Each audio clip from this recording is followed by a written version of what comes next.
Hey everyone, welcome in to another daily editorial here on the KE Report, bringing back an old friend of the show, Peter Grandich. You can follow Peter on Twitter and on YouTube. I'll post a couple links below this interview so you can keep up to date with Peter. Now, Peter, it's been, maybe 10 years since we last chatted. You and I spent a lot of time together back when Al was running the show with me and back when you were much more active in the resource sector. I've noticed over the last, couple months, couple years, you've come back into the sector. I don't know if it was willingly came back into the sector, but you're back. And I greatly appreciate you taking some time to chat with us on the KE Report. Now, Peter, big picture here for resource markets, especially when it comes to the stocks. I want to get your thoughts on just how much these markets have changed. The simple stat that we can look at is look at where metals prices are, especially something like gold, over $2,000, right around all-time highs. And the stocks, whether it's the majors, the mid-tiers, or the juniors, almost none of them are by all-time highs. Many of them are breaking down to multi-year lows. Peter, what's changed in your eyes for this resource market? There's a lot of reasons, but three key ones. The biggest one is the financial advisors that used to be hundreds, if not thousands of them. Certainly at any gold show, there'd be hundreds of them who built book of businesses around the mining shares, particularly the junior resource stocks. They just really are like me. They're dinosaurs. They still may be around, but there's far and few in between now. Very few people live off of full commission, things of that nature. So that junior resource company in particular, who used to be able to find one financial advisor who liked their company, ended up getting 50 to a couple hundred of their clients, that doesn't exist for them anymore. The second one is regulatory. It's very, very tough now here in the U.S. by both the brokerage community and the regulatory authorities to purchase these type of stocks, even if you wanted to build a book of business around them. There are most full-service brokerage firms don't even allow unsolicited orders, even if they have an OTC symbol. Then the regulatory also came from that, and it was deserving because 15 years ago it was too loose. But now juniors can almost say nothing that would appear like sizzle, when basically it's sizzle is what they have, and they're hopeful for a lot of things. And then the third thing, which probably is just as important, is the competition. Single biggest one, cryptocurrencies, other types of plays where people might have speculated, and speculation and gambling, both the same thing, in the juniors have now found alternatives to it. So there are others, but it's certainly not like the market that existed, like you said, 10 or 15 years ago. And then throw in this one also, and you and I talked about it before we started. It's far more difficult to go mining and exploring in the world today. Far less places due to a whole bunch of reasons, social, economic unrest, losing the ownership of it in many places in the world that used to be popular. Me, myself, I restricted myself to North America. And even in North America, there's probably some places I wouldn't want to invest in mining, take a state like California. So there are a lot of reasons that are caused the decline, and there's very, very few new optimistic reasons other than if you believe that the world is going to need all the metals that continue to be predicted on electrification, growth, etc., there's going to be a need for people to go out and find and develop in them. And many of those companies have not spent a lot of money because there hasn't been a lot of money for them to go out and look for it. And there can be a lot of shortages for the metals. And if that's the case and people finally get around to realizing that, then the companies that look for it and develop it can play in the markets now, which are really dominated by non-mining type plays, technology, AI, other type of stuff. Now, Bitcoin, that's where the attention is at the moment for speculators. Well, Peter, another thing we were talking about before the call was that ounces in the ground, be they gold ounces or silver ounces or pounds in the ground, if it's copper or nickel, are not getting valued at all like they have in previous cycles. And when you look at where the metals are and where the companies that have resources are being valued, it's almost comical. Do you expect that at one point when the sentiment does turn, that maybe some of these will have re-ratings higher, or is that just wishful thinking?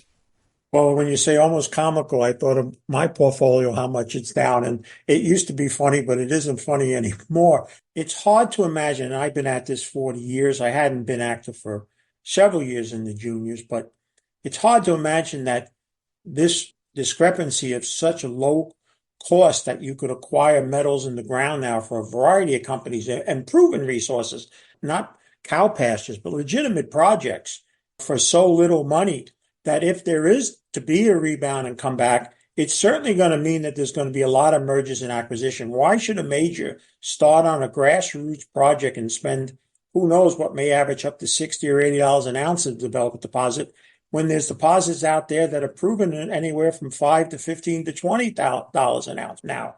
So if the door didn't close and we didn't hear the bell that this game is somehow over, then that's the likelihood of what's going to happen. But I really think, Shad and Corey, what's going to only two chances to drive that. We need a combination of things slowing down in the competition markets. That's the general stock market and Bitcoin, and gold finally breaking above and staying above 2,100. And I think that'll be the key in the watershed of it. And then it will turn very quickly. But unless we get that, it's just going to be a grind. I don't see any other reason that it can suddenly, change dramatically overnight.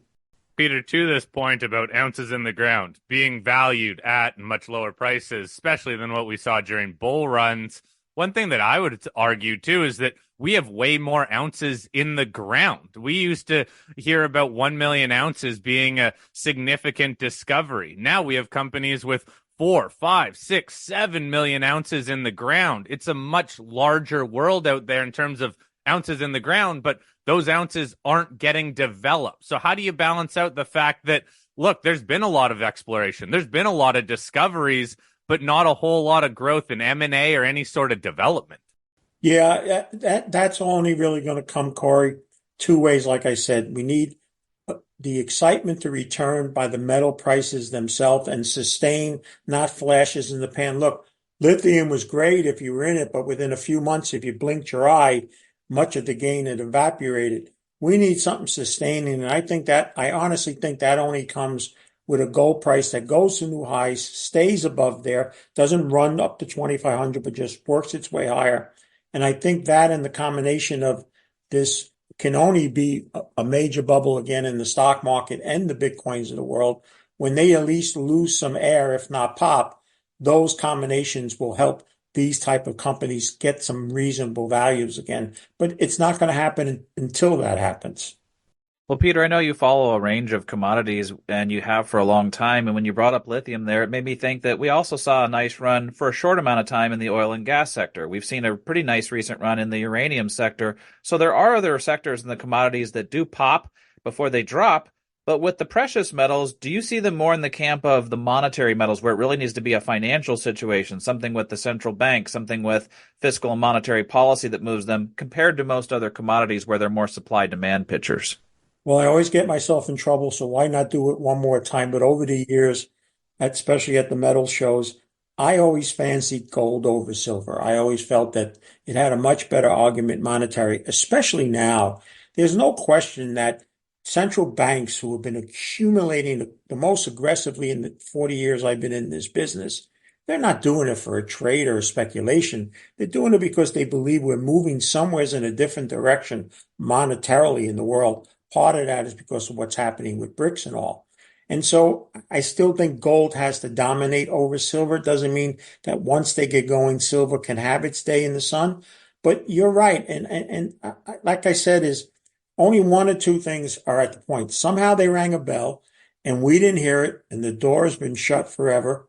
Or we're at the biggest discrepancy ever between the valuations that are being placed historically versus now, the needs that clearly are going to be needing for the underlying metals, and what is priced in other markets where value is very hard to find. And here we just find just dramatically undervalued historically, like you noted, deposits with lots of ounces, not just, pie in the sky. And if we're right and the eventual market turns to more reasonable, then those are the ones that'll go and they'll go the fastest. And that's why I say there'll be M&A first out of necessity because so many people are running on their gas is empty. but I also think there's areas of the world where there's going to be. I'm a big believer, just if I may, in Quebec mining. I think there's lots of reasons. There's a lot of great projects, a lot of reasons for them to be brought together. Things are happening there now. Major players are getting healthier up there, like an IM Gold. So I think there's still plays, but even area plays have basically become non-existent in our business.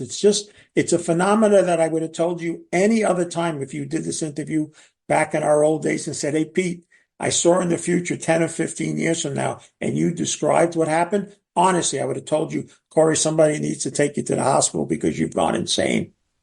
I know it really makes you question the market, doesn't it? Because a lot of the things that the gold commentators said 10 years ago have kind of happened for the metals prices, and the stocks have just been completely left behind since it seems like a never-ending list of companies with small market caps in the sector, and the majors continue to bounce or continue to drift lower.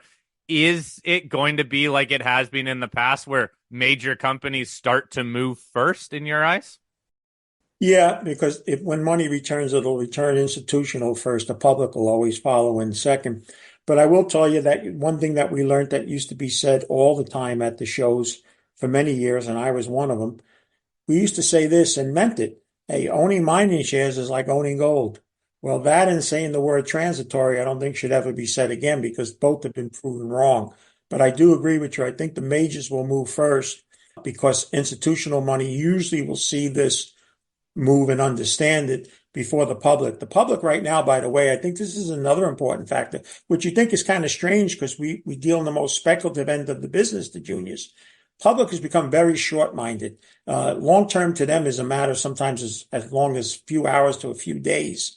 And I think this is something now that if you can look past that and have an horizon of 12 to 24 months, very hard if you're first stepping up now to find how you lose money in this. When I could argue some of the other things that people are chasing real hard now, I think there's potential to lose a lot of dollars there. So as bad as it's been, if you've been in it for quite a while, you've run it out this far. The only further downside is a complete annihilation and an ending that we don't need these things. I don't think we're at that level. And remember the old saying, it's the darkest before the dawn. That's where I think the junior resource market and mining shares in general are right now. Well, Peter, just one more question on the nature of the investors today. There's also been a big trend between, and you're right on the speculation side, that people have a very short attention span, but the people that are longer term investors seem to have gone totally into passive investing. So they'll invest through ETFs as opposed to stock picking. And that's not just true in this sector, but that's true in all sectors. It seems like there's a big push just to put people into ETFs and let it ride. Does that change the dynamics for this cycle? You bring up another good point. Passive. I'm still in the planning business here. We deal with the general market, estate planning, and all that kind of stuff. Passive investing now is about half of all the money that's in the general stock market now, not just related to metals and all. And what people have to understand is there's not active management in that. It's really there to track some sort of index or indices or comparison to others. And managers are not every day trying to decide which stocks to buy and sell and so forth. That has also spilled over to the metals market. In fact, one of the reasons you're likely going to see more small to mid-sized producers merge is they're recognizing that in order to get whatever is left of institutional interest, they need to be a larger producer and be part of some sort of exchange traded fund. And the only way they're going to do that is to grow, and they can't grow organically. So that'll probably be another reason why those 1 to 2 million ounce producers that you spoke about that used to be excited now are going to have to find reasons to merge in order to attract what is left of institutional interest. Yeah, it seems like we're all just waiting for sector consolidation and interest to come back.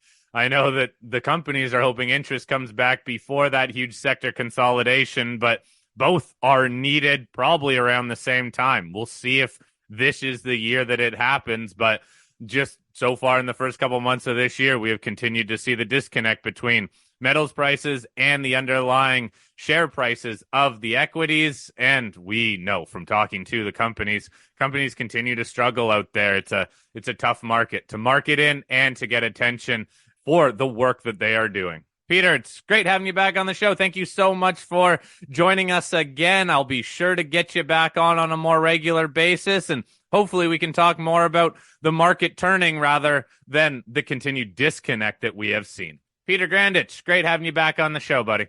Thank you for having me.